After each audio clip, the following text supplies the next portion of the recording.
बरगढ़ जिला भटली ब्लॉक रे सुभद्रा योजनार शुभारंभ। लाइव स्ट्रीमिंग माध्यम रे सुभद्रा योजनार शुभारंभ कले प्रधानमंत्री। माननीय प्रधानमंत्री नरेंद्र मोदी 74तम जन्म दिवस अवसर में भुवनेश्वर गस्तर आसिथिले।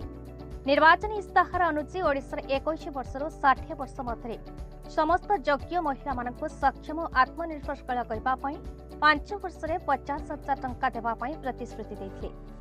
तेणु सरकार गठन पर सुभद्रा योजना को त्वरान्वित करने आवेदन करिथिबा योग्य महिला मानक आज प्रथम किस्ती 5,000 टंका पैठ कर शुभारंभ करथिले।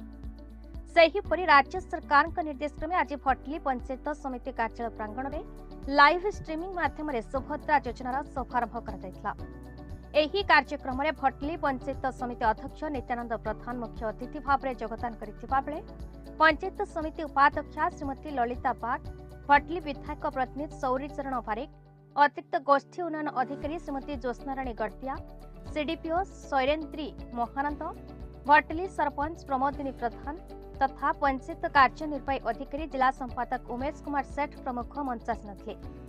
प्रथमे अतिथि मानक द्वारा श्री दधी बामन स्वामी पूजा पूर्वक दीप प्रज्वलन करा। मंचासीन अतिथि माने सुभद्रा योजना विषय विस्तृत भाव में आलोकपात करथिले। कार्यक्रमटी को बीपीएम शरद नायक परिचालना करथिले।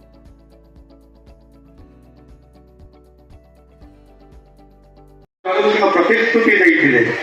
जगन्नाथ संस्कृति रे मां सुभद्रा हेउछंती शक्ति स्वरूपिणी और समता प्रतीक।